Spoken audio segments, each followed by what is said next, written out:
Give it up for Josh Johnson!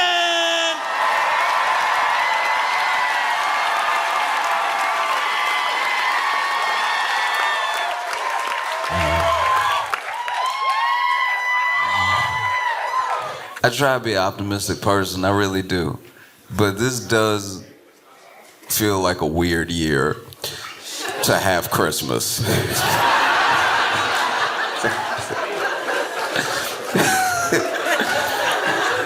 This feels like the type of year where you go to bed December 24th and wake up and it's December 26th. You know what I mean? Not just Christmas, all the holidays. It feels kind of wild. All the holidays. It's like, all right, I guess we gotta try.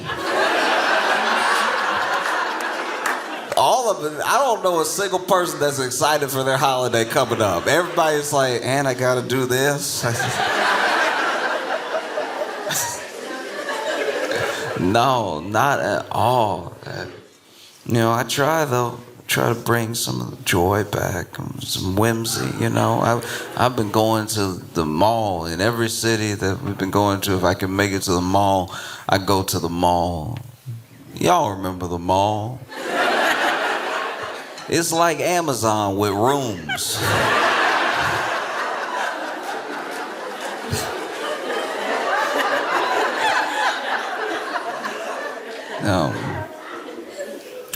And when I go to the mall now, especially this time of year, I look for Santa.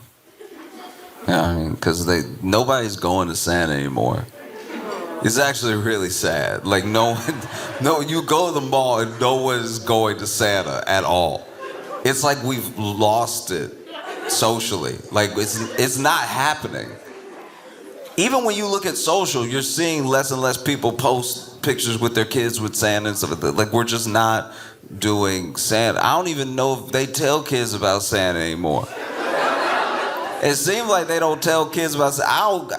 My friends have kids, and I don't know a single kid that's like, oh, I'm hoping Santa brings me. All of them got an Amazon wish list. They all. We've lost it. We've lost that like touch of whimsy. We have, you know, now the kid knows. The kid had the wish list, had it all picked out, emailed you. And now if everything not on the list, they're like, I guess times must be tough.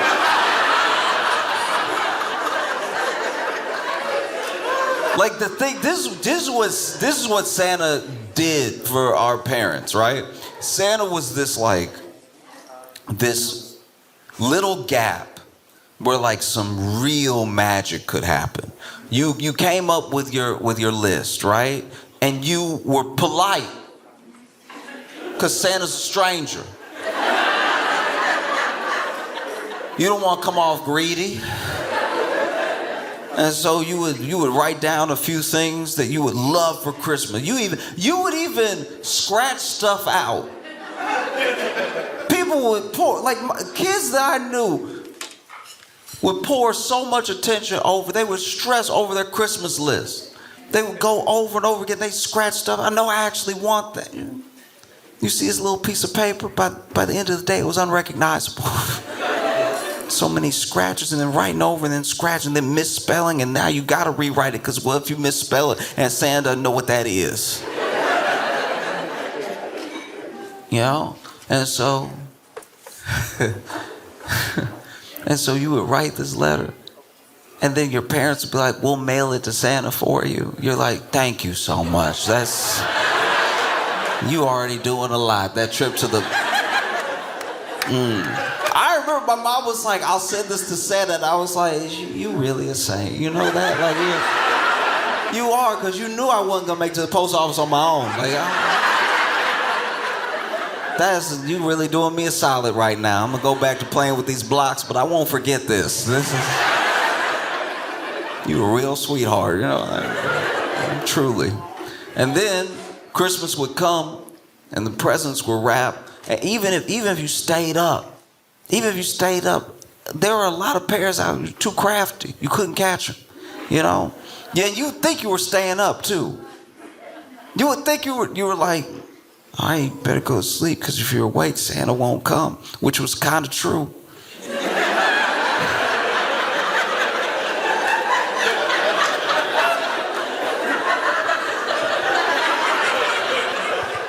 I was like, all right,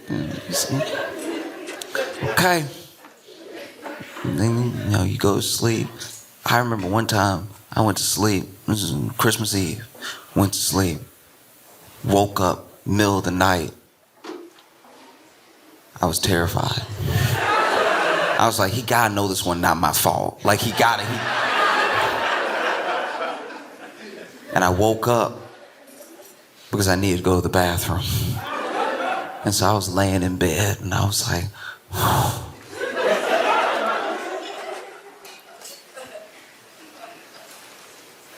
I think I'm gonna have to wet this one. I think I'm gonna have to. It's not worth Christmas, all right? I can try to hold it as long as I don't dream about water. I think I'll be all right, but if I get up and then Santa hear my feet, that might be a wrap for the whole year. I've been good all year, not for nothing. I was good all year. He was watching this stuff, so I'm probably gonna get everything that I asked for. So I can't risk that over a little tinkle,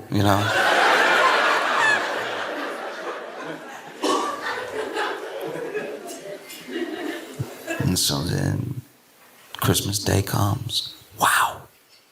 Christmas Day is here. You wake up excited for Christmas, but even more excited that you see sunlight. It means you can finally pee. And so you bust out of the bed and you run to the bathroom and the door is closed. Someone's in there. And you're like, all right, I've waited for hours. I guess I can wait a little longer. They come out of the bathroom. They're like, Merry Christmas.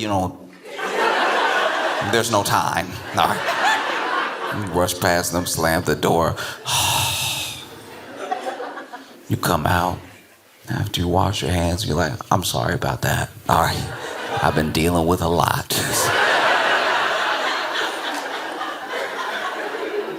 Christmas morning, it's time to open presents. You sitting there and you see a bunch of boxes. You see a bunch of boxes, and some of them aren't even boxes. Some of them just gift wrap lumps. And the lumps worry you because you're like, I don't think I asked for anything lumpy. I don't know. This might be for somebody else. He might be confused. You sit down and maybe every family does it differently. Maybe each person opens a gift and they all take turns and you all like, that's great for you. You know what I mean? Like, or maybe you get to open all yours and someone gets to open all theirs and everything. And I was the only child and I was the first grandbaby in I think a decade or something. So it really was like my mom, my aunt, my dad, my grandma, my grandpa were all in on Christmas for just me. I was so blessed that they really were excited to see me open these gifts. I didn't have to I never had to fight for that sort of attention or anything. They were very excited to see my reaction, right? Which is a blessing and let's just call it a double-edged sword. Because now, without me realizing, there's a bunch of pressure for me to like every gift because each gift was from one of them, And so I started opening gifts. And, there were some years where I was very blessed. I had a bunch of gifts, some years where I got a few gifts, but they were exactly what I wanted, So I started opening gifts and maybe my grandma would hand me one and be like, this is from Santa, I'd be like, all right.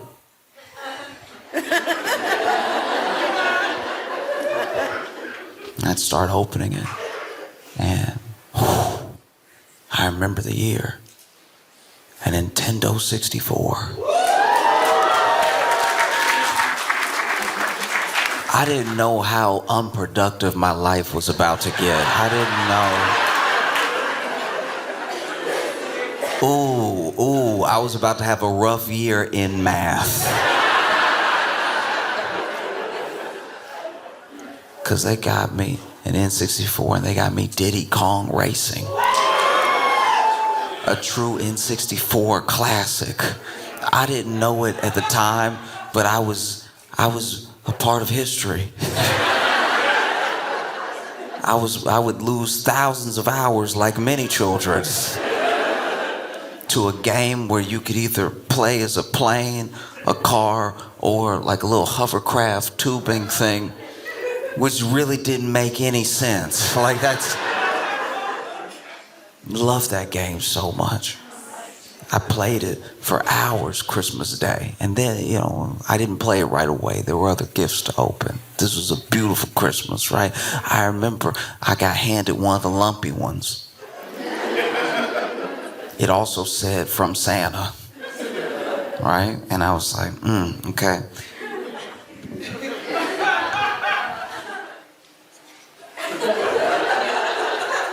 And I opened it, and it was 2 shirts. Not to sound ungrateful, but as someone with shirts,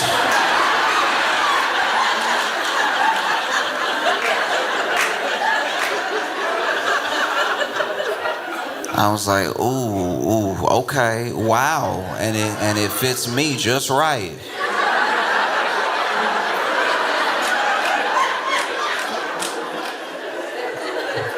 I know he wrote Josh, but he must have meant another name. This needs to go to someone who doesn't have shirts. Because then when you would open these gifts, you would think back to when you went to see Santa and you told him about this, and he was like, oh, yes, that sounds doable. Well, if you've been good this year, then you have nothing to worry about, right?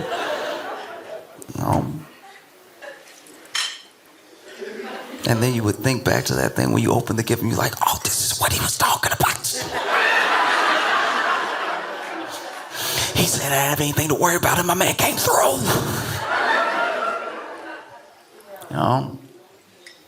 And then, as the years pass, you find out.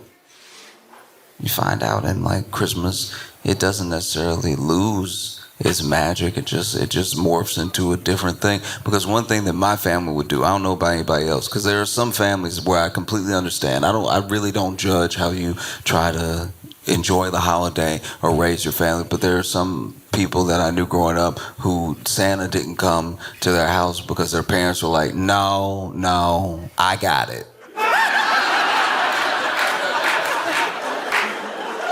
Oh, please believe I didn't work overtime to give the credit to the man at the mall. No, Daddy got you that.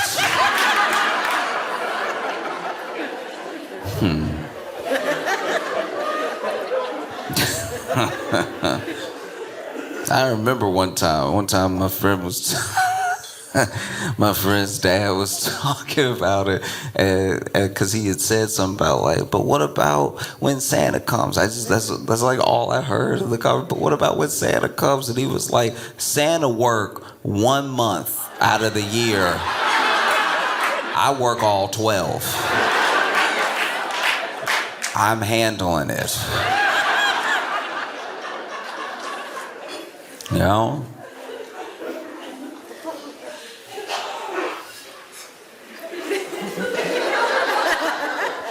I remember this is like right at the cusp of me finding out, right? So this is like right before I found out, okay? But I remember being like, I was still a kid. I wasn't like itty bitty. I was where you start putting it together. And because, I come from this area in the South, I come from Louisiana, and I'm blessed to be raised by all of these educators and everything, and just like living down south, you'll experience it sooner or later. And then sometimes your parents try to shield you by arming you with the knowledge of what the world is like before you have to experience a part of it yourself. And so I was being taught about segregation, about how my grandmother was treated when she was a kid, about what laws there used to be in the place that we live. That they were telling me how this thing wasn't that long ago, that people would try to make it seem like ancient history, but a lot of those people are still alive for it, which means it's more recent than they're comfortable with, you know? And I was finding out about segregation right around the time that I saw a black Santa and a white Santa.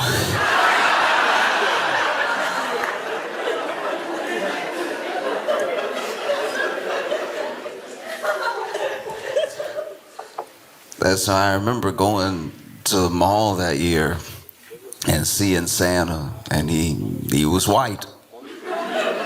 And I sat in his lap like all those other years, you know, and I don't know, I was just thinking to myself, as a little kid, you know, I was just thinking to myself, like, yeah, this is progress, you know what I mean? Like, we always...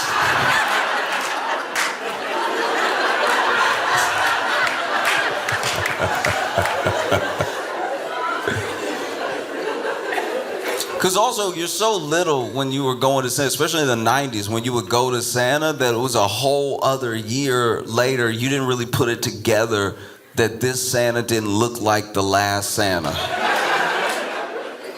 Santa would change it wasn't until I had almost figured it out that I was like, oh, Santa, how you been?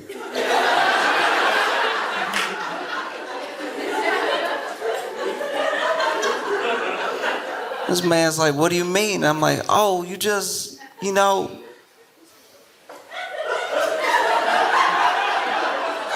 You just look a little different than.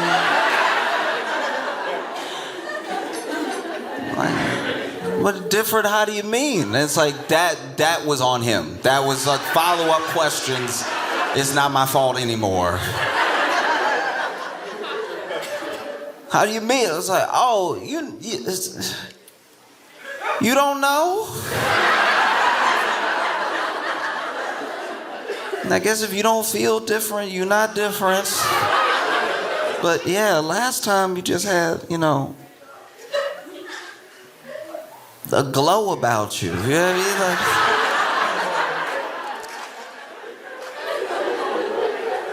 Like, because not everybody had the same loving experiences with Santa that I did. I'm aware some people had their bad, you know, their bad experiences. You know, like my friend wrote a letter to Santa because that's how his parents had him do it. Like they were like trying to teach him letter writing and penmanship and everything. They were like, you got to write a letter to Santa, and the letter to Santa has to be clear, it has to be legible, and you have to write it like a letter. Dear Santa, say exactly what you want, and make sure you sign off sincerely yours, your name, right? Write a letter. And so he wrote a letter to Santa, and then he didn't get what he wanted that year, and he was so disappointed. You know, that the next year, this is what they made him do every year, the next year he wrote a letter to Santa again, but instead of making requests, this time he was just sort of airing his grievances.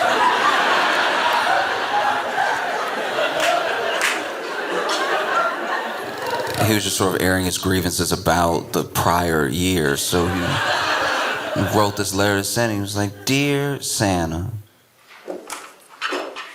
I'll kill you.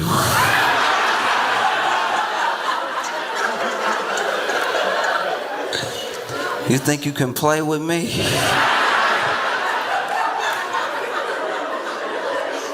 I was good all year last year, and you didn't bring anything I wanted. You just brought me stuff that my parents told me that I should buy with the money from my lemonade stand.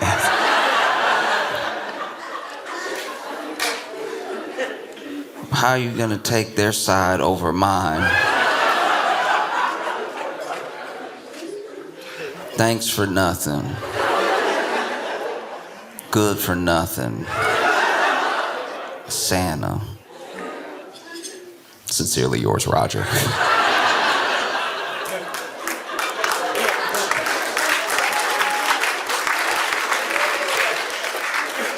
And of course, his parents read the letter, and then he got in trouble.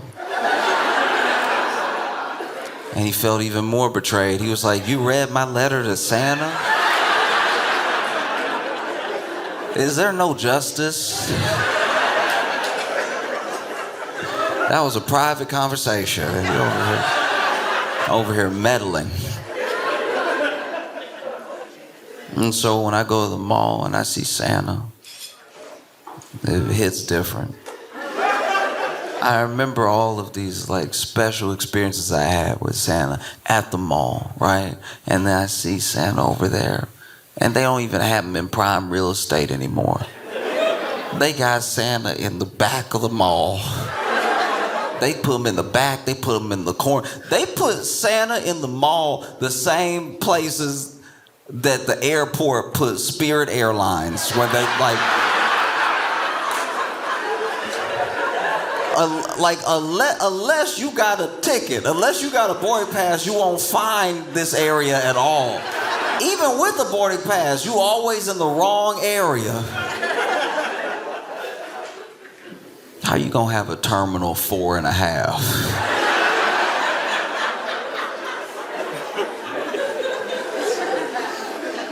You know Spirit Airlines, it's the Waffle House of airlines. I've actually flown Spirit plenty times, and I love to see a fight. I love to see a fight. Because here's the thing, and I know Spirit gets like a bad reputation because basically everything that is happening on other airlines is just happening on Spirit, but Spirit takes you to a place where you're willing to go to jail. Like you just like you're like ready. You know what I mean? You ready. And so a fight on Spirit Air, because I'll give you an example. I've seen a bunch of almost fights on Delta. I've seen a lot of almost fights on Delta because what Delta will do is that they will put your layover, they'll make your layover 12 seconds. So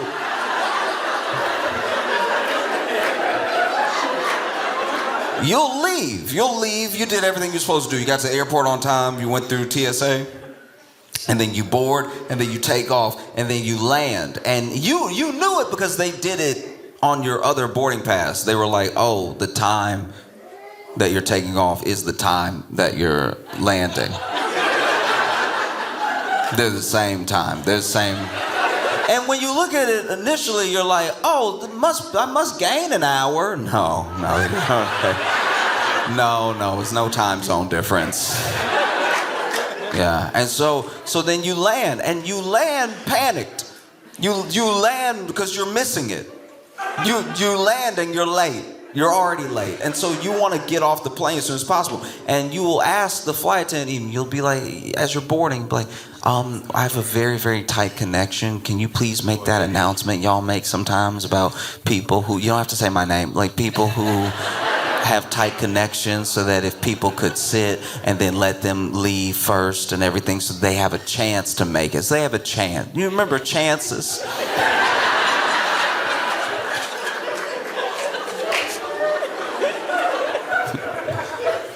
And I remember the last time I asked the flight attendant to do this, because my entire group, we had such a tight layover that I was like, it is a significant amount of people on the plane that have to get to the next gate, which isn't close, because that's also too much to ask.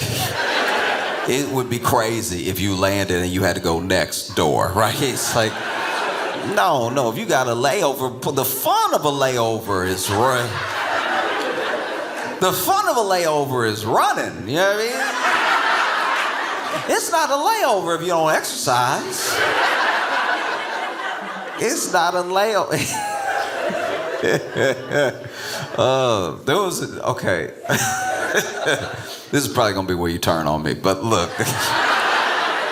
There was a flight I was on one time where where we landed was my final destination. But those people had like a tight layover. So then they made the announcement. And when they make the announcement, I just sit. I do my best to just sit. Unless the person who needs to get out is like in the window or something. Now I'm like, oh, okay, well, this is also why it doesn't work. Because a bunch of the people that don't have the layover didn't all have aisle seats. Like you basically pushed a bunch of people into the aisle to try to get around them. We might as well all just leave now. You know what I mean? We're actually holding it up now by other people letting you be like, I'm sorry, I'm so sorry, I'm sorry, I'm sorry. And like letting you pass where there's no room. Aisles weren't made for people. It was made for one person. So when someone's getting by, I'm so sorry. I'm sorry. It's my bad. Sorry. You're not gonna make it. You're not gonna make it. And so there was this family, tight layover, right? Not sitting together. Not sitting together at all.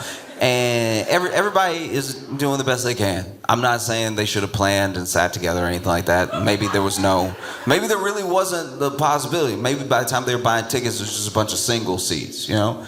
And so the family, which was like a big family. It was a Kevin McAllister amount of family. It was crazy. This family had every aisle seat down the entire plane, right?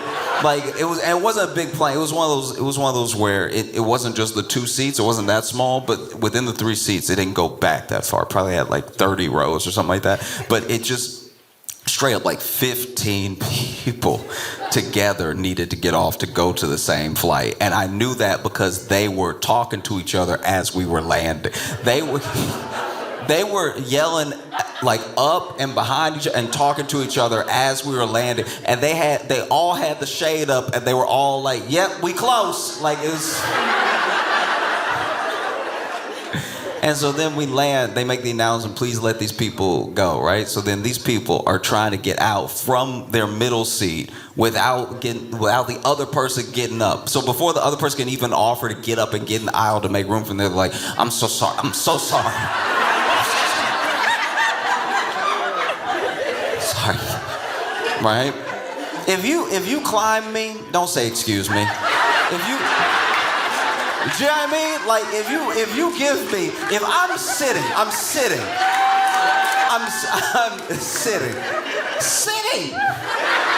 I'm sitting next to you, sitting, like a Christian, sitting. And then you get up and you don't even know what you're trying to give me. You don't know if it should be the back or the front because you don't know how nimble you are, right? They're both bad in their own way. They're both horrible. Because if I'm sitting and then you got to get over me and now you over here just foot in front of the face and you just fighting to not sit in my lap. You over here, if I miss the lap, it's fine somehow. Everything is fine now.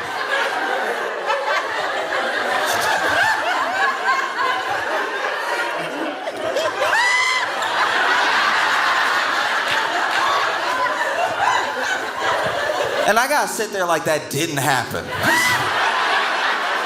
That's crazy. I don't know what's worse. I've had back and I've had front. Front is crazy, because front is a relationship.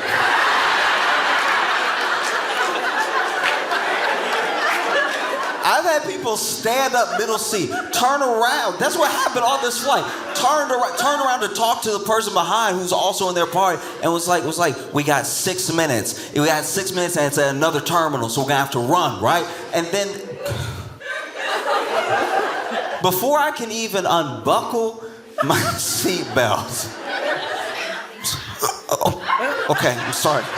I'm sorry. I'm sorry. I'm sorry. I'm sorry. I'm sorry. I'm sorry. I'm sorry.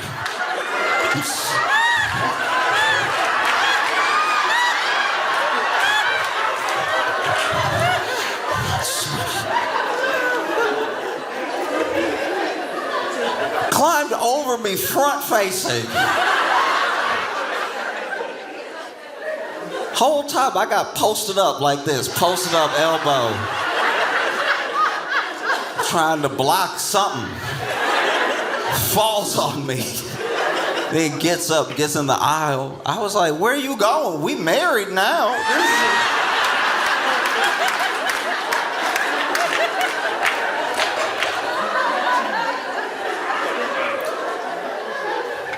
And so they were running, right? All running out and everything, because they all pretty much did the same thing. Some of them were nimble, some of them were like, all running down the aisle. People actually were sitting and not getting up and letting them go. It was a real show of humanity, you know what I mean? I guess other people on the plane were like, yes, we are here, so we'll wait the other 30. Usually society falls apart in that moment. You know, but let everybody get off. And then in first class was someone who I assume was the grandfather figure of the group, but they hadn't sent the wheelchair down the jet bridge yet. And so grandpa was sitting in like row 2, aisle C, watching his family run, and then one of them bringing up the rear was like, Grandpa, come on. And he was like, did you forget?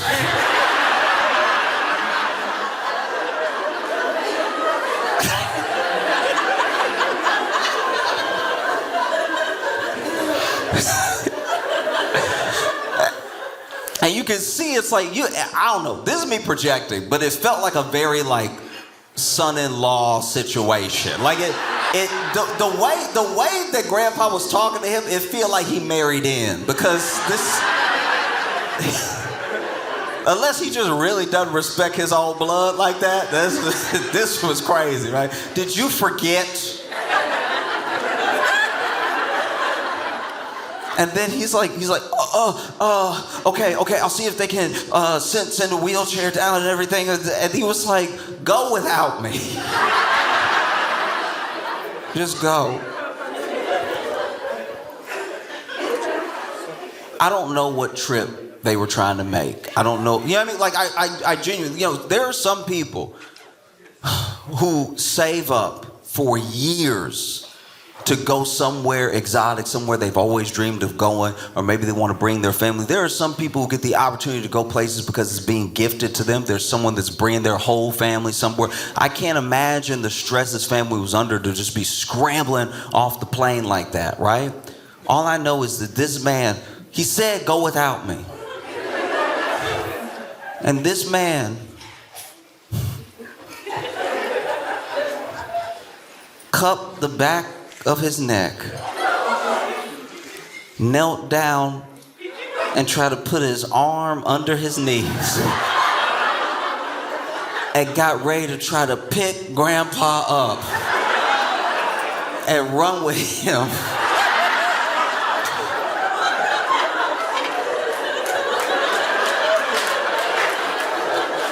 Panic is one thing, but like, never let panic give you confidence.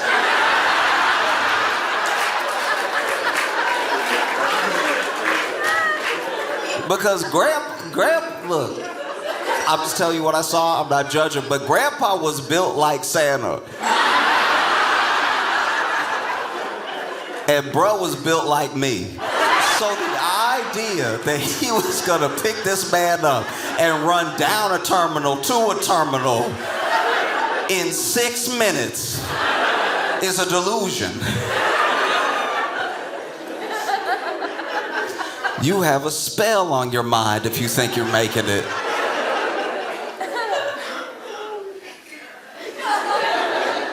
He got Grandpa legs right about here.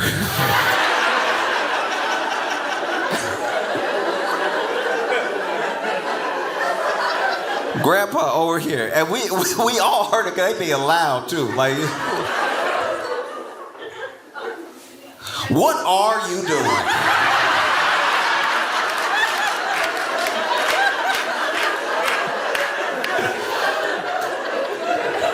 What are you doing implies I don't want to be picked up.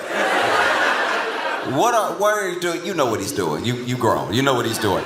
But what are you doing is your way of saying stop, right? And I don't know. He believes in himself. He's trying to make the flight. bends his knees and gives it a shot.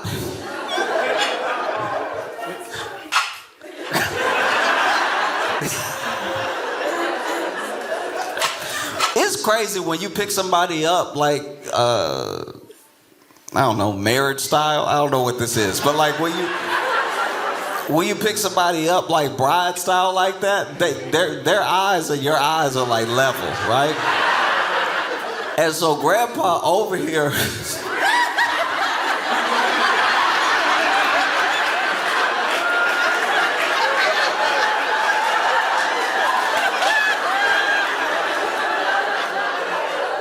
Now son-in-law straining. Now he over here.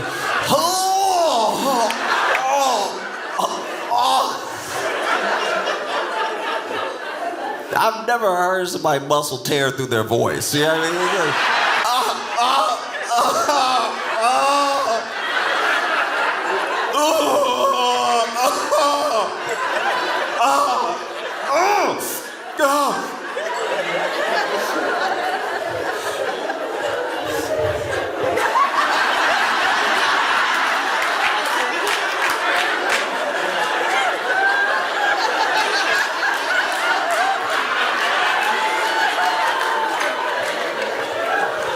Are you done?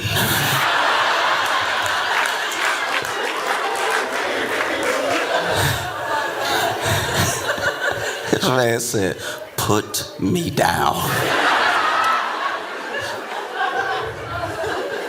To be fair, he had never really lifted him up. Lower the legs down and everything. And then he was like, go. Son-in-law over here. They bring down the wheelchair. I have no idea if Grandpa made it or not, you know? I don't. I just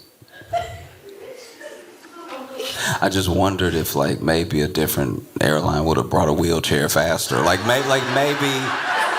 maybe as an airline they only got one wheelchair, so then people have to share frequently, you know?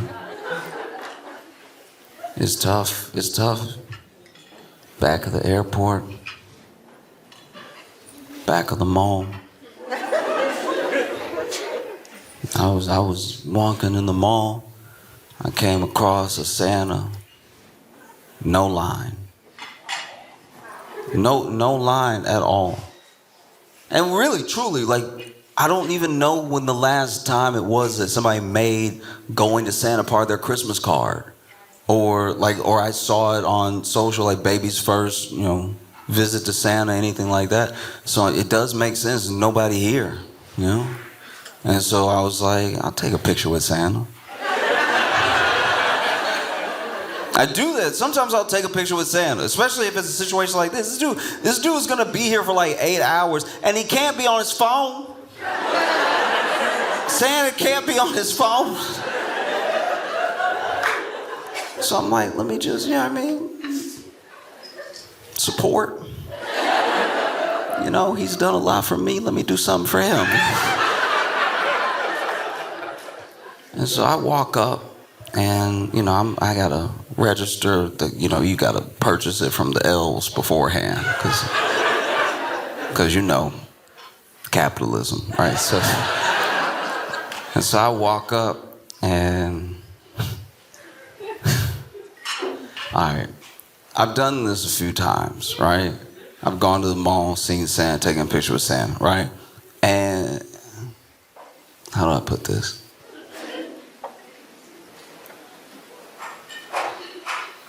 They are nice to me in a way that's disrespectful.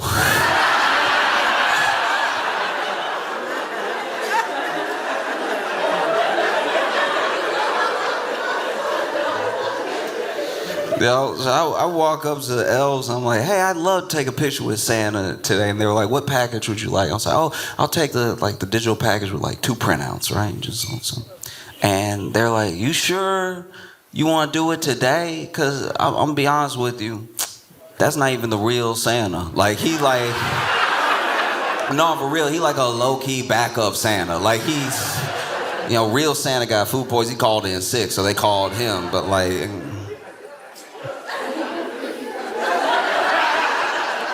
And I was like, well, I'm only here today, so yeah, let's do it. He's like,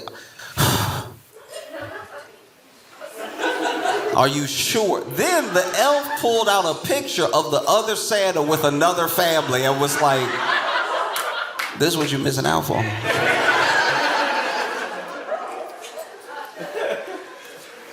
I'm not gonna lie to you, it was a better Santa. Like, it was like, nah, he had like a twinkle and everything. It was crazy. Like, I don't know if he used Visine for that or something, but it's just, you know what I mean? Like, you could hear it. You could hear, when you looked at the picture, it felt like you could hear his dimples. You know what I mean? You know? And I was like, well, no, I'm here today. Let's, you know what I mean? Like, my man over here by himself, let's take a picture, right? And they were like, all right. And then I walked up to Santa, and this is my thing. This is what I'm talking about being too nice. I'm a grown man. I told you my name. You don't have to call me buddy this much. This is, we get into some real disrespect here.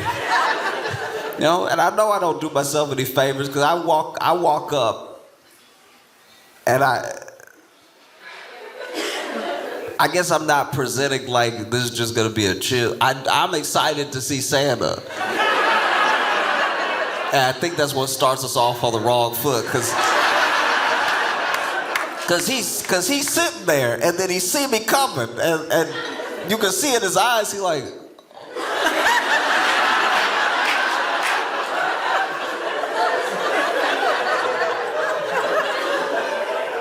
What always hurt me is they look behind me for a family, and they.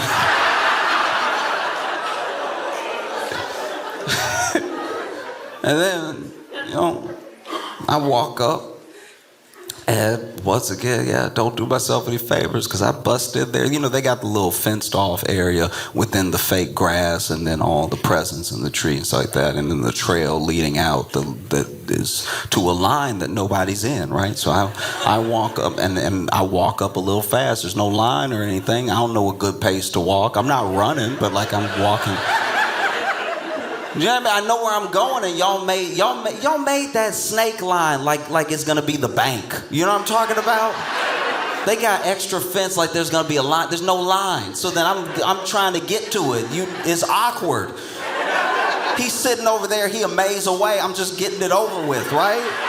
I'm sure from his perspective, because he's being still, it looked like I'm running, but I'm not running. I'm walking. I'm walking with some pace, right? But then I walk up, and then as soon as I get through the gate, and I walk up to him like, "How's it going, Sam?" And that is too much. That now he doesn't know who he dealing with. Like now he extra nice because he's unsure.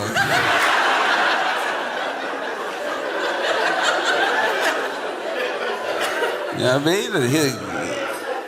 Man over here, and this is my thing. I know we two grown men, but like you gotta stay in character. You know what I mean? Like, cause I roll up, I'm like, "Hi, Santa," and he's like, "Oh."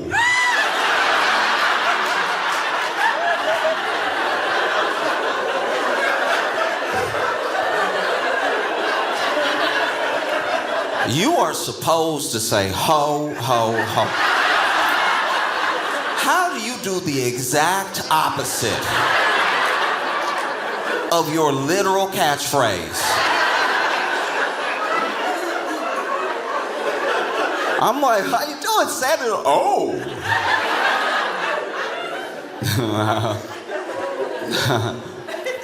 How are you? What's your name? And then I was like, "I'm Josh." And I know that by using my thumb to point at myself,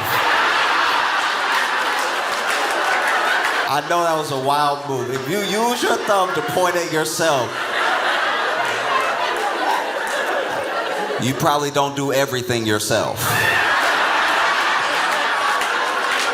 If you're using your thumb to point at yourself, you're probably 12. You're very proud of a certificate you just earned or something. It's like, "What's your name?" "I'm Josh." "Oh." There it is again. Why are you doing that? You know what I mean? And so,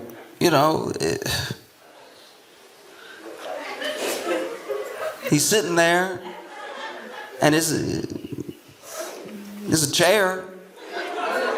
There's a chair. There's nowhere else. You have to sit in Santa's lap. It's part of the experience. You do. And so the fact that maybe I seem eager, that's fair. I seem a little eager. And that's on me. I should be cooler about it. I should walk, you know what I mean? I shouldn't jump, so. But yeah, I go ahead, sit in Santa's lap, and, he even had the little, he knows they built it this way. This is how you're supposed to do it, so that.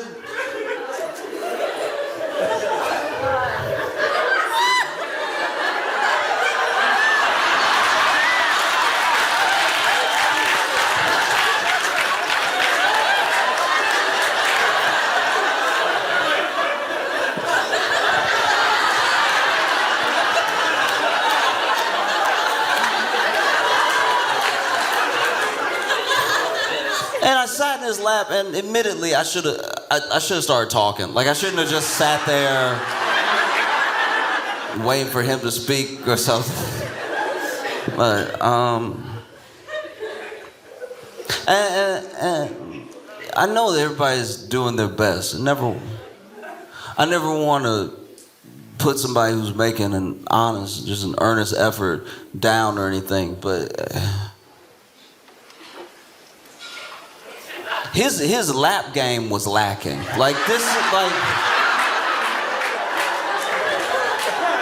I've sat in many laps. I've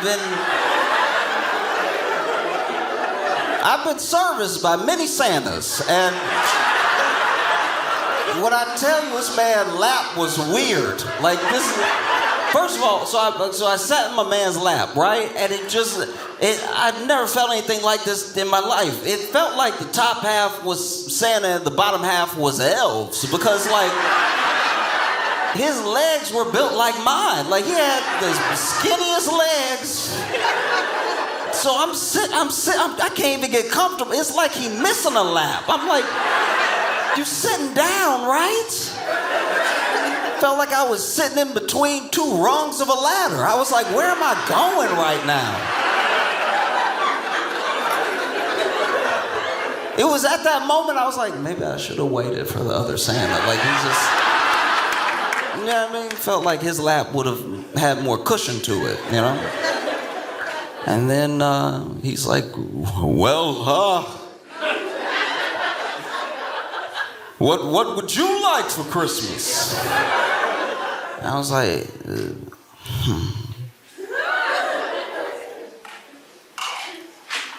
Santa, I would love the Millennium Falcon Lego set, the one that came out in 2004 with about 3,000 pieces to it. It's very hard to find online, and if you could get me that, that would make my entire Christmas. And I think my specificity hurt me here, because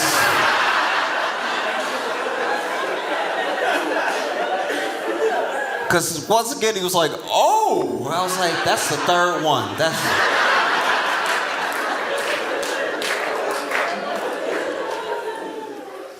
This man said, oh!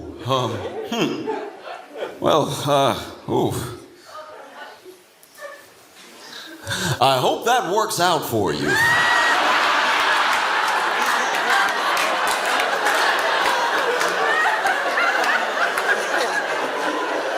I hope that works out.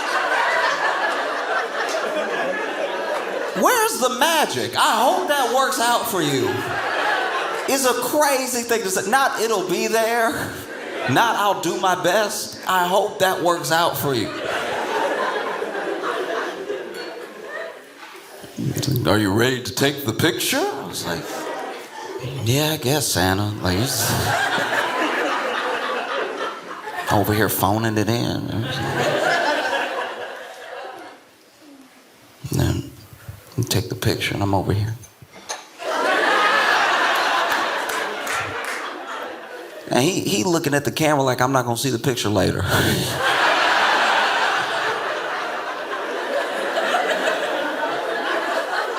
Cause I'm grinning ear to ear. I'm with Santa. This man.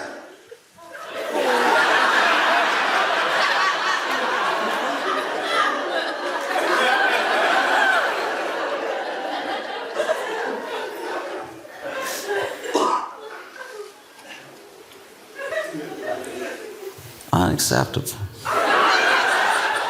Do you know what I mean? Like what are we even doing? You know, like Santa should be battling, trying to fight back for the position that he has lost. Because he has lost it now. What used to be an experience that you waited all year to have is just a couple of clicks to a wish list, and he's left by the wayside. You would think that Santa would be excited to see anybody that was excited to see him. You know? Unacceptable. It felt like I believed in Santa and he didn't believe in me, you know?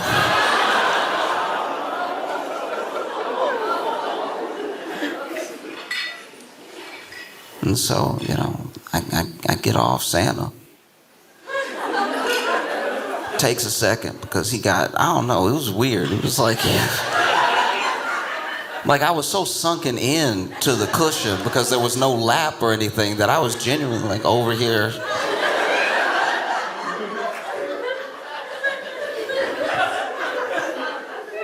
Thanks Santa for his time. I'm walking away, leaving the little fenced off area. And just as I'm walking away, one of the elves, I passed them and they were like, see?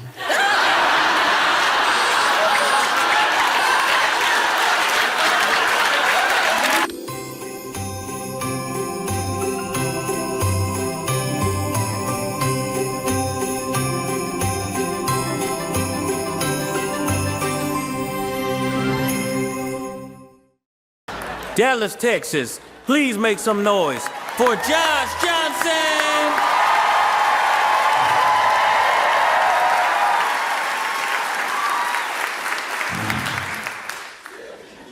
It is crazy to me that everybody, no matter who you are a different person to everybody that you know. Like, we have the idea in our heads, we understand that we're different to our parents than we are to our friends, than we are to our coworkers. But I mean like every single person. Just because of when we meet each other, how we meet each other, what we mean to each other and everything. I have a friend from growing up, his name is Squish. And Squish guy's name, because he's pretty accident prone. In fact, the way I met Squish was he was walking and this kid was in the cafeteria and he stepped on a pickle. And this kid flew. He stepped on the pickle like he stepped on a Hot Wheel. I didn't know pickles had that type of movement. The pickle didn't even disintegrate. He just stayed on it perfectly, like a roller skate, and couldn't stop himself like a Looney Tune. One leg in the air, one leg on the pickle, and couldn't seem to get off. And he was screaming the whole time. Ah! This man was Janelle Monáeing across the floor in a panic. Ah!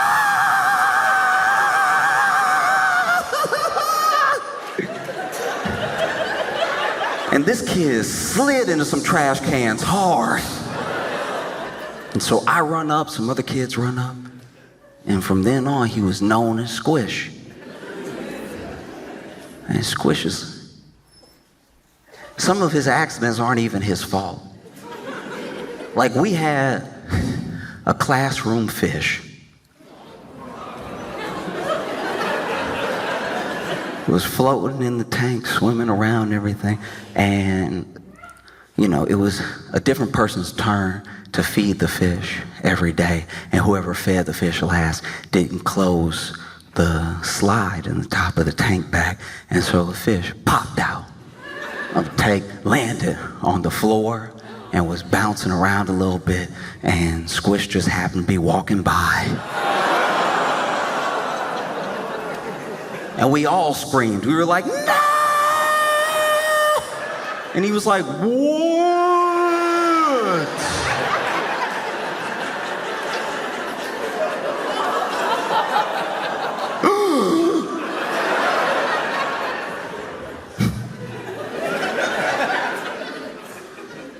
Squish's number one accident that solidified his nickname and his understanding to us as a clumsy person actually happened on a field trip to Dallas. Yeah, so we were all hanging out, getting some food, because the field trip was like all planned out. We had a thick itinerary, and so we got to have lunch at this Italian place, and Squish got some spaghetti to go as well. And of course, throughout the course of us walking around, he trips and falls on his spaghetti. But he doesn't just trip and fall on the spaghetti. He manages. Normally when you fall on to-go plate, it stays where it is. This kid fell and somehow managed to get all of the spaghetti from his stomach to the top of his head covered in marinara sauce. It was like there was more marinara sauce on him than there was in the to-go plate. And unfortunately, it was a field trip to the book depository.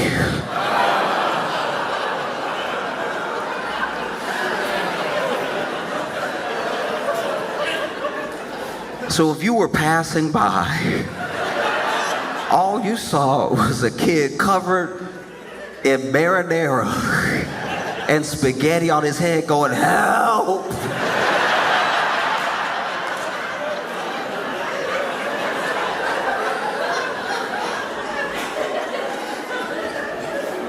I remember when Squish got married. I remember when he had a kid, and I remember when his wife told him, and is wild because when she told, I wish he had been doing a bit or something, just making a cute little joke for the two of them. But she said, we're pregnant, and without missing a beat, he went.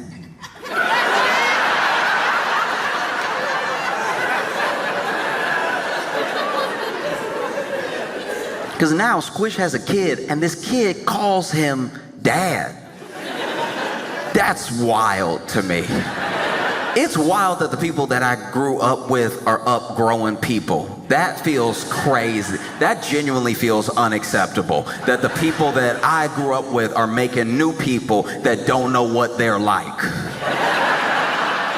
Because I know these people. This kid calls Squish Dad. I'm like, oh, you don't, that's not Dad, that's Squish.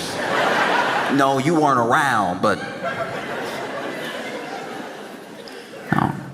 And I'm thinking about it so much because I am older now than my parents were when they had me. And it sort of recontextualized every memory. Because every year that I get older and I'm just going about my life, I think about how they were the age that I am now, but with me. I'll have a bad day and think, oh, this is the worst, and not thinking about how they used to hang out with me, but not when I was like fun. They had to hang out with a version of me that couldn't read. So you're already having a bad day, and now somebody that can't read is making it worse. You picking them up from school, they sitting in the back all, and now you have to try to figure out what's wrong with somebody who can't read. Because they won't tell you, one, because they're a kid and they're being all secretive and everything, but also because they can't read, so they don't even know the words to describe what they're feeling. You gotta do charades to see what's wrong. That's tough. You know, like I think back how my mom, a lot of the moms of the kids that I went to school with, like when you're a parent, I can't imagine being a parent. I cannot imagine being a parent right now, being a kid right now. I feel like I barely did all right with what I had, you know what I mean? When I was growing up, because I have a lot of empathy for the people who are trying to like raise a good person, doing your best to just make a good person. And the way I look at it, the way I look at life lessons is a lot like lunch. Because, you know, as the parent, the person who has knowledge, the person who's trying to do what's best for your kid, you can make them the best lunch possible. And when I say the best lunch possible, I mean like actually everything that they need. There's vegetables, there's fruits, there's some protein in there. You go ahead, you got the fiber. Everybody forgets the fiber. You got to get your fiber. You don't want to be full of protein and no fiber. You just be sitting there stuck. You did everything. You got vitamins and minerals in there. You got things to keep them hydrated, give them energy, make sure the bones grow, make sure the brain's healthy. You did everything. And then you send them to school with that lunch. But then it's up to them. Once they're not around you, you don't know. You have no idea. You know, maybe they're going ahead and they're taking out like the one sweet thing in that lunch, and then they just dump out the rest. I went to school with a girl just like that. She loved lunch. Lunch was her favorite because she was a wheeler dealer. She was a broker at lunch. I've never seen anybody finesse like this before. She would start lunch with one snack pack. She would end it with 16 cookies. And we would all have been had and we didn't understand how. We all just sit here, no treats, because she had mixed us up so much. She was the only person I've ever seen in my entire life during lunch going ahead and selling cookie futures. She was over here like, you know I'm good for a snack pack every day, all right? So you give me the cookie now, I'll give you a snack pack tomorrow. Now, that snack pack, you're gonna keep it for a little bit, but you know he's gonna have M&Ms on Thursday. And she did this every day. Every day she finessed the entire class out of everything. And her parents made her a good lunch, but just,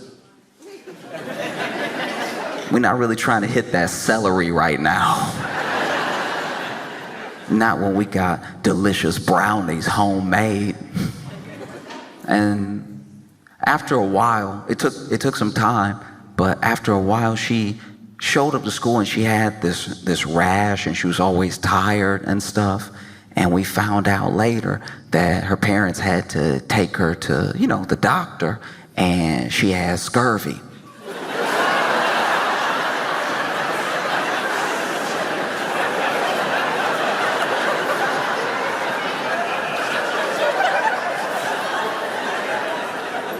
In the modern age,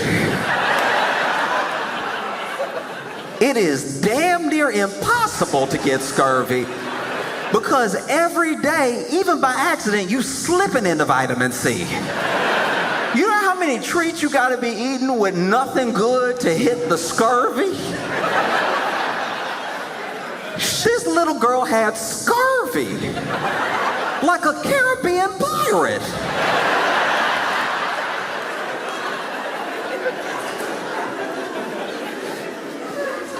Because her parents were doing their best for lunch. They prepared her as best as possible. They gave her everything good. But then when you're around your friends, when you're alone, a parent can't know what's going to happen after that. You know? Like, there's a show on Netflix called Adolescence. And I watched it. And I think it is a very well-made show. Out of all the critiques I've heard about the show, and there are plenty, I have not heard anyone say that the acting isn't phenomenal or that the camera work isn't incredibly interesting, you know.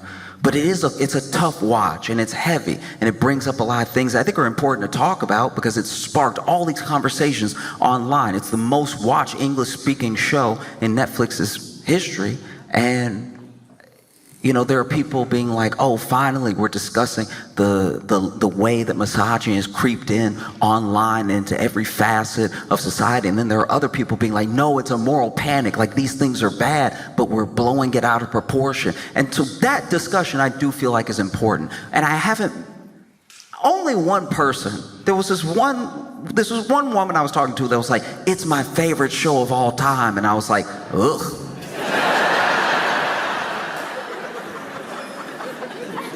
Favorite all time ever? Did you watch the whole thing and that's your favorite thing you've ever watched? I'm not judging, I'm just saying that's a lot like being like, my favorite place to go is the dentist. It's like, all right, I mean, it's good that you went, but just you telling me that makes you feel good? You love that? You love somebody just playing in your mouth like that? Quizzing you while flossing you? That's your favorite thing? It's just as odd to me. Teach their own. But I do think it's really important that we have these conversations, and it started making me think about my own life, you know? When I was little, I didn't even know what it would mean to have a girlfriend, really. And I only think I thought about girlfriends because adults would like pitch me on the cheek and be like, oh, you so cute, you must have a little girlfriend. You got a little girlfriend? Be like, nah.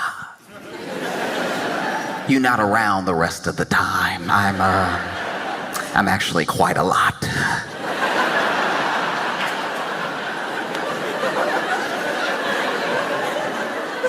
But there was someone who I used to eat lunch with for a little while there. And sometimes we'd eat lunch for the whole period of lunch, and sometimes she would just come over, you know, to make sure we chatted before lunch was over. And we would always split my cookie, right? I'd break my cookie in half and we would chat. And I knew that I got to do every day at school my two favorite things, which was talk to her and eat cookies. No? And so she'd come over, we'd break bread, cookie bread, we'd break bread and everything. We'd talk about all sorts of stuff. And I didn't know what it would be like to have a girlfriend, but I knew if I was gonna have a girlfriend, it would be her, right? This is who I like talking to. It's who I like spending time with. It's the only person I'll share my cookie with. And one day, I was walking to the monkey bars, you know, get some swings in. It was good to get the shoulders working.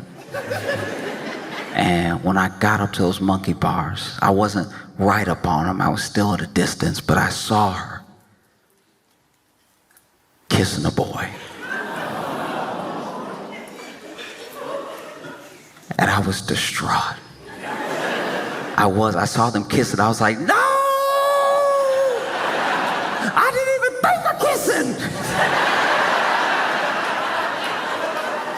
Is that what boyfriends and girlfriends do? Hey, you know, we little, so they not even really kissing. They more just butting heads and everything.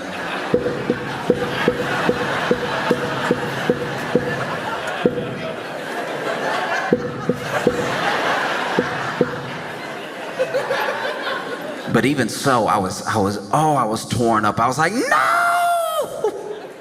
We share cookies every day. She'd get my cookie crumbs all on his lips.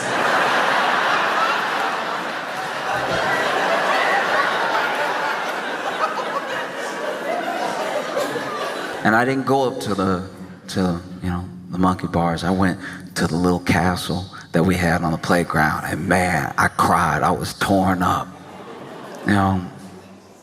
And I didn't know what to do in that moment. I didn't know how to fix the way I was feeling, and it felt like I had done something wrong, even though it was just life happening.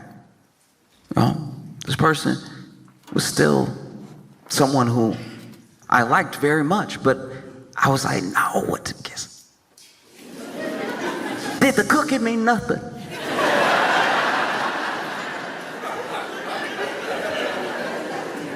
You know, I was so torn up. When we went back to class, I couldn't even learn. Teacher sitting there with a word problem. Simple word problem, trying to get me to hit that 3 plus 4, and I was like, 3 kisses plus 4 kisses is one broken man.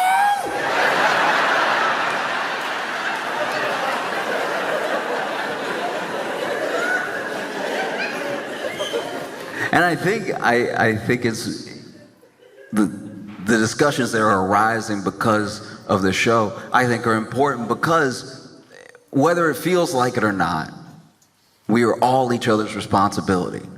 And I think that there's something happening, and it's happening to young men, it's happening to boys, where these things online, whether it's, whatever, red pill, manosphere, whatever you want to blame, there's a certain rhetoric that at least fills in some blanks and tells you this is the way that the world is, this is how you fit into the world. And it's an assuredness that the people around you don't seem to have.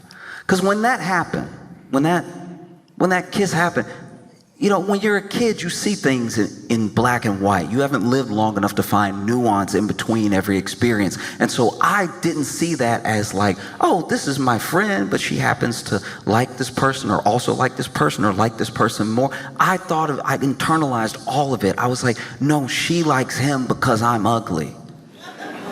That's gotta be what it is, right? Or she hates me and she likes him. Everything has to be very distinct. And that's tough. I think it's something that we would hopefully be better at recognizing, because it's the same thing that happens to young women. Like when I was a kid, especially when I got to be a teenager and stuff, I was angry. I had all the regular problems. It wasn't like anything extra was happening. But one time an adult sat me down that I was talking to for a long time, and they said something that stuck with me ever since, because I was just telling them how I felt about everything, how I felt about myself and the world and the people around me, and it all stemmed into this one question. They were like, who taught you to hate yourself? And I couldn't answer it. Because the truth is that I don't know if it's that explicit, and I don't think that it needs to be. When you're young and you're just trying to make your way through the world, I think it's a balance that gets created with the people around you and with yourself, and it's easy to tip, I don't know if anyone was running up to young women specifically making sure that they felt like they were ugly. They just told them that everything that wasn't them around them was beautiful. And so then you have something very similar happening to young boys right now that's coming from all these different directions. And I don't think it should ever be a contest. I know one thing impacts another thing, and there are people that when someone is hurt, they become hurt too as a result. But I think that it's not really about who has it worse when we all have it bad. Sometimes when somebody's going through something and they're open about it, if it's not the person that we decided to band around, right? If it's like a unique person going through something and they're sharing it, sometimes the response, instead of being empathy, is almost backlash, right? They're going through something and they're being open about it, and people are responding with like, oh, boo-hoo, you'll be fine. It's all good, right? But this person is coming to you earnestly, and they're going through something, Like we don't really, if I'm being honest, we don't really talk about the body dysmorphia that a lot of men have. There are men packed into gyms trying to look like the action figure. Meanwhile, the action figure doesn't look like a person. That's not, your knees aren't supposed to be as big as your head. You're just never gonna get there. That's not how people are built. No one does that. And even more than body dysmorphia in men, the thing that I don't think I hear anybody talking about is strength dysmorphia. I know a lot of men, good men, who have looked at a box or a pool table or a TV and thought to themselves, I can pick it up. We are losing more backs in this country to men's strength dysmorphia than anything else. Strength dysmorphia is the #1 cause of hernias in men. Because then you'll try to help. You'll try to be that person, to be there for them. Be like, hey, wait until we can get some help. Don't do it by yourself. And they'll be like, you don't think I can pick it up? And you're like, it's not about me. Your knees don't think you can pick it up. Your legs don't think you can pick it up. Your back doesn't think you can pick it up. Your glutes don't think you can pick it up. One time I was on a road trip with some friends, and we heard it when the tire popped. We heard it immediately. So we pull over, right? And our friend who was driving, it's his car. He had everything ready to go. Had the spare tire, everything to change the tire, except he forgot the jack.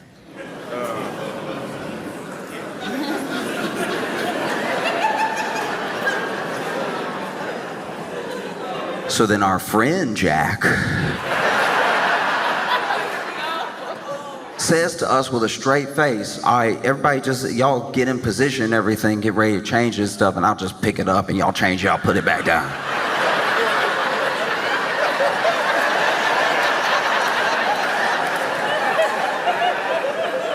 I had questions.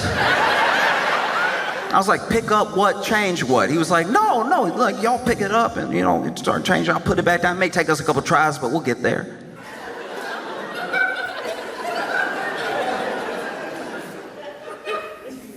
There are two types of people who can pick up a car. One are strong men. And by strong men, I don't just mean men that are strong. I mean actual competitors, like strong men. All they do is train and work out and lift heavy things. They almost look like the action figure, but they're not quite there because your knees are only going to get so big, right? But they got very big shoulders, big head, everything, big arms, and they pick up boulders and they put them on top of stuff. And then sometimes they pull trucks. They have the chain and they pull, and you can see that tire moving a little bit. You're like, he is moving it. Wow. You can watch it on ESPN2. That type of man. That man right there, he'll never turn around fast, but he can pick up a car. You touch him on the shoulder, it's going to be a while before he gets to you. But he could pick up a car, okay?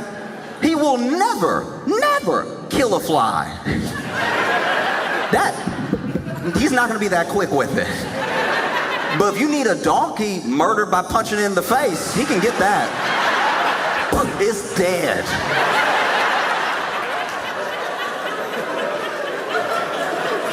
That's one of the type of people that can pick up a car. The second type of person that can pick up a car is a mother whose baby is under the car. And even in that scenario, she can pick up the car because the part of her brain, out of concern for her child, that would normally say, girl, think about your joints, has shut off. It's not like she picks up the car, gets the baby out of the way, and is fine afterward. Her ligaments are shot. But she can do it. So unless, bro, you've been doing some exercises that we haven't seen, or there's a child under the tire that you care about very much, I don't think this is gonna work. And he's like, you don't think I can do it? I was like, it's not about me. Your legs don't think you can do it. Your back doesn't think you can do it. Your glutes don't think you can do it. But he wanted to try. And so everybody got out of the car. Everybody got in a position. One friend was there with a spare tire. Other friend was there getting ready to start unscrewing everything. I didn't have a job, so I just stood there, as a witness to record, And we know that there is a way to work out. We know if you want to lift, there's a way to do it correctly. You're trying to deadlift, try to squat, you get your legs shoulder width apart. You go ahead and make sure your knees stay in line with your feet so you're not buckling one way or the other. You go ahead and put your butt out when you're trying to pick it up. You keep your back neutral, keep your core engaged and everything. You lift it up, make sure your neck is neutral and stuff. We know all of these things. This man got in the weirdest position I've ever seen in my entire life. This man got, okay, so he got under the bumper like, okay.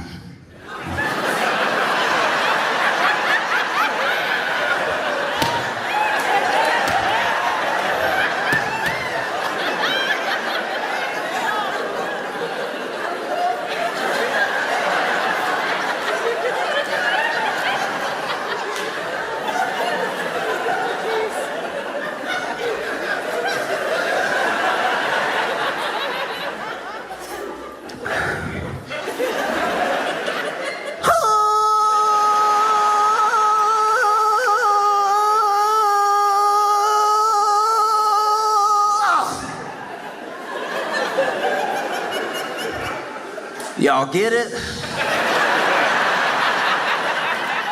We were like, no, it didn't move, because it's a car. How long did you think you were lifting it? What world are you in? And he's like, oh, you know what? That's my bad. That's my bad. No, I'm doing it wrong. I'm doing it wrong. I'm going to turn around.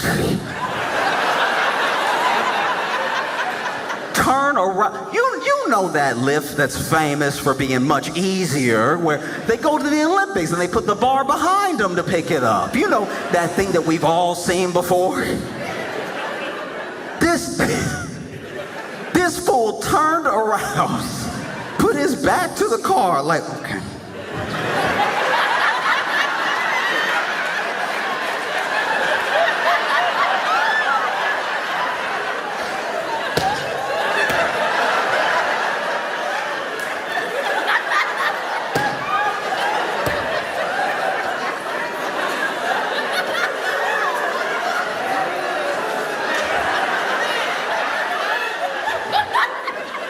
And then he had the nerve to be like, y'all ready?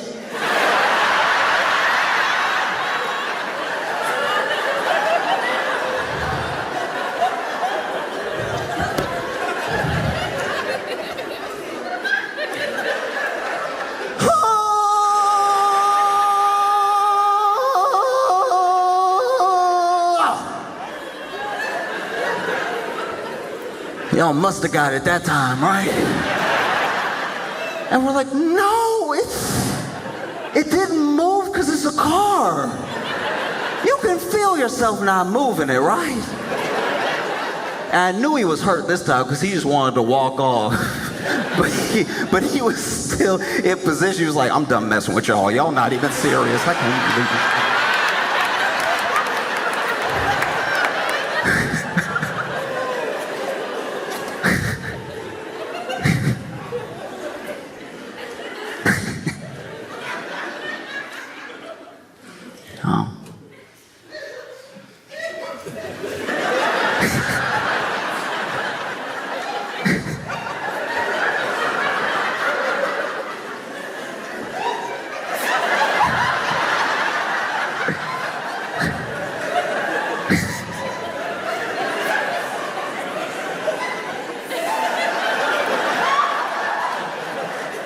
Over here doing my job for me. That's right.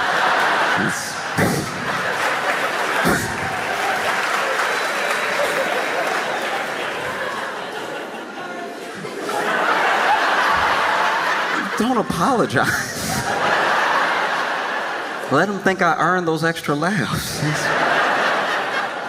No, but the truth of the matter is that you have the same thing happening, you know? We kind of, I'm not saying we figured it out, but we kind of addressed it with the Barbie in theory. And there's something that's like laid out all across the internet. And it's made me think about the question that I was asked: who taught you to hate yourself? And I finally answered it in my own head. It's probably, whoever taught you to hate yourself is probably selling you something. That's all it is. We recognize it. We've learned to see it with women when it comes to makeup, when it comes to a certain fit, all that stuff. But with men, you don't see it called out in that same way. Because trust me, all these dudes, all these manosphere bros, all these red pill dudes, every single one of these guys is also selling a course.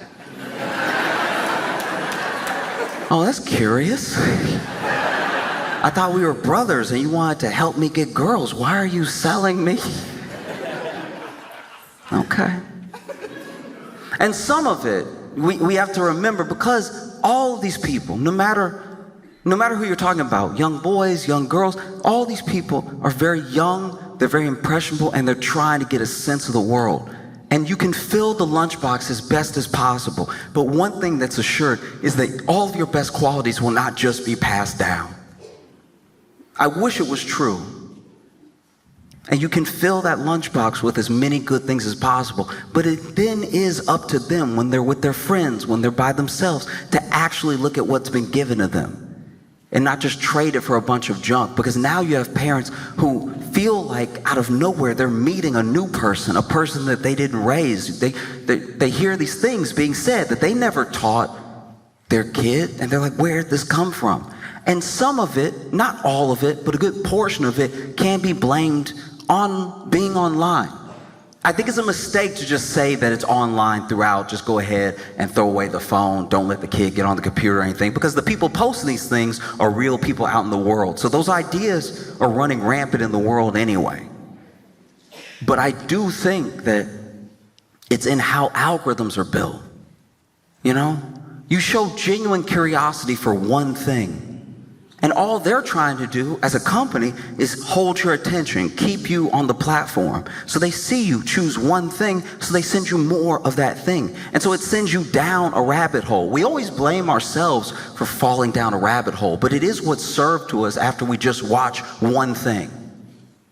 You know, you watch one alpaca kick somebody in the chest.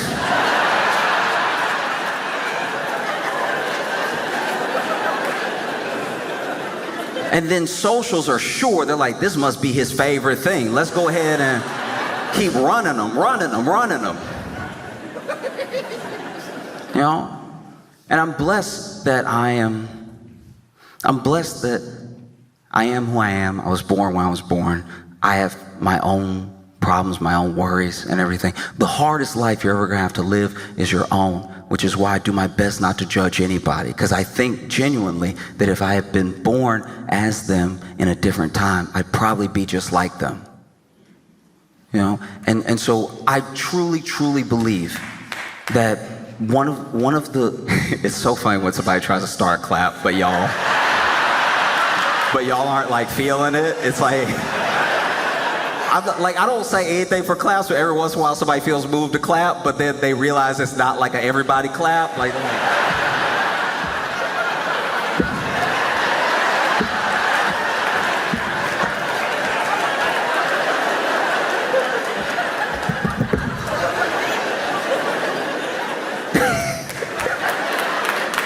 No. I didn't want to, but I didn't. You know. Let me earn it. but the truth is that, like, when it's that easy,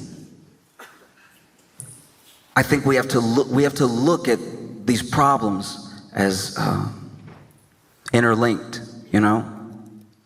Because people talk about incels, they talk about people who've taken the black pill, all that stuff like that.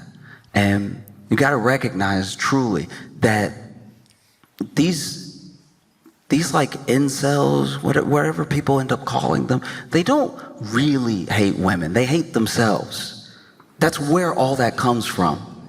And I can only imagine if I was a kid now and I came home and I got online and I typed in to Google or any platform, especially social, why would she eat my cookie but then kiss somebody else?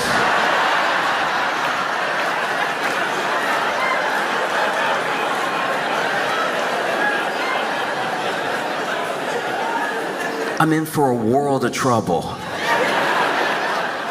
I'm immediately, with one prompt, getting into some really bad stuff. Because I bet you, because the people online are not necessarily talking to anyone.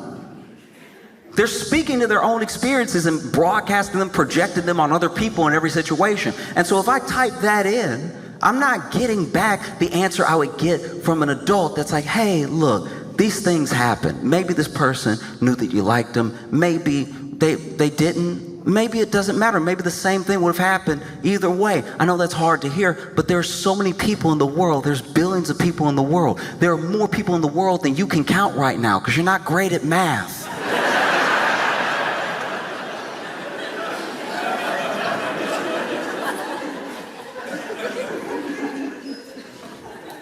That's what, to me, I'm not acting like I'm an expert. I'm not a psychologist. I'm not a sociologist. I haven't met every person. I don't know what everyone is going through. But to me, that's the key. That's what solves it. When people are like, what do we do? What do we do? You just stay in each other's lives as much as possible.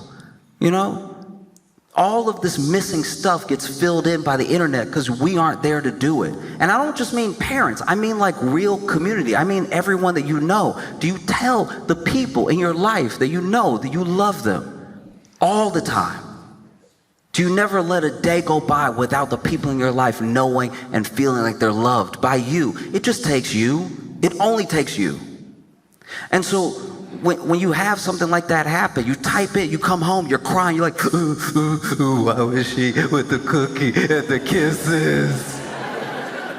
I'm not likely to get someone who's gonna give me a solid answer, an answer I can take to the rest of my life. You know? I'm probably gonna get somebody coming on, big old shoulders, being like, that's right, that's what women do, they take cookies. And best believe, brother, she's coming for your cookie tomorrow. And next time she won't want half, she's gonna want the whole thing. That's why you gotta shut these women down before they get your cookie. If it even gets that specific.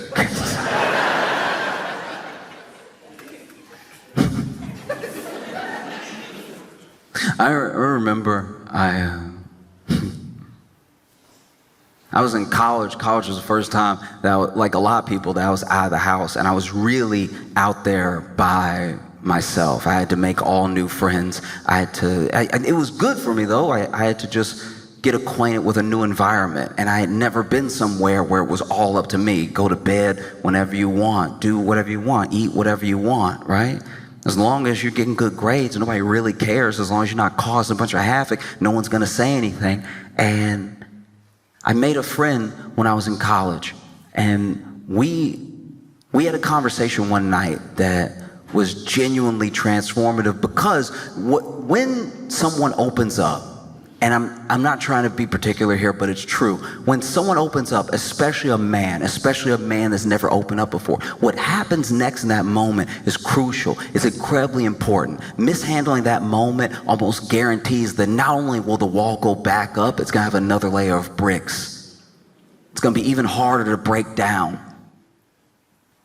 And we just got to talking. I don't even know who shared first, but he told me things. He told me about his anxiety, depression, his feeling, his lack of purpose, all the things that he thought that he was missing in the world, and everything that he thought he was not worth, and things he thought he would never get. And it was all just like coming out so earnestly. And so then I did the same. I told him things. I told him about my anxiety, my depression. I told him about everything that I was going through, how I felt about myself, how I felt about the world, the people around me. Like nothing would really matter if I was here or not, right? And we shared for a while. And then when it was over, we realized like we were the only people we had told these things to. Everything else, we expected to just take to the grave, and we had just told it to each other because there was someone there to listen. And I know sometimes it can happen where like a man opens up to you and you don't know what to do. And so I'll give you one tip. If you really don't know what to say, if things are coming at you and they're things you would have never imagined coming out of this man's mouth, just hit him with a word.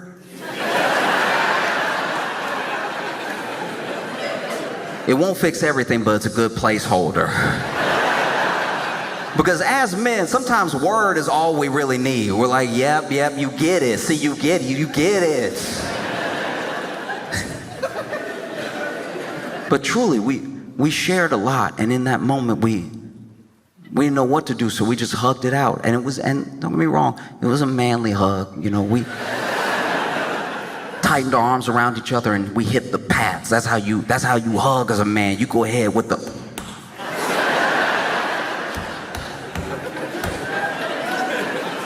Watch the end of Top Gun Maverick. Both those men ready to cry, and they still do.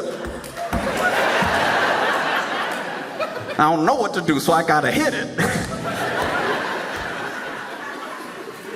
And it was a long hug because, once again, these are things we thought we would never be able to tell anybody else, and we're holding on to each other tight, and we're patting each other back hard. And I'm not proud of it. But eventually, I did burp.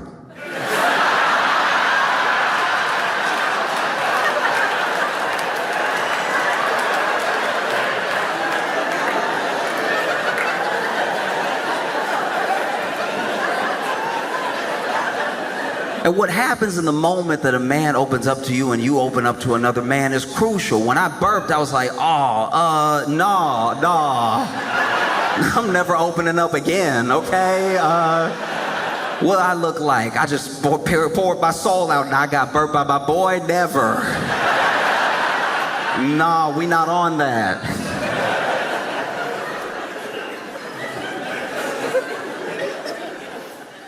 Oh.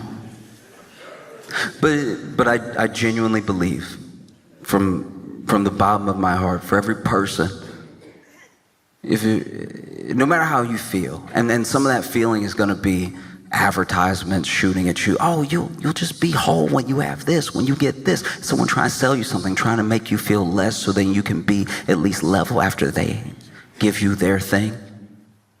But truly, I hope everyone can really hear this and understand this. If you are in the world, you know, I remember when it was told to me for the first time, it also stuck with me.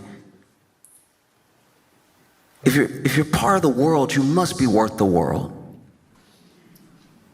And I hope that everybody can feel that way, that you're really worth the world, because you're here. You know? And I think about it because there's a whole new generation of people coming up. They're dealing with something we've never had to deal with before. Like I think of Squish's kid.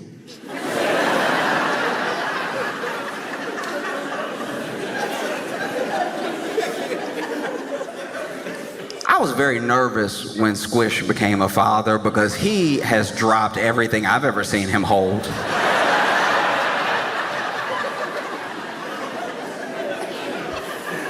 He's one of the clumsiest mans. It's insane. But he is kind, and he is generous, and he has a good heart. And it'll be a better world if Squish's kid is like him. I hope that that's possible. I hope he can turn out just like his dad. It'll be a better world. It'll be a more haphazard world. Like it'll be a different type of dangerous, but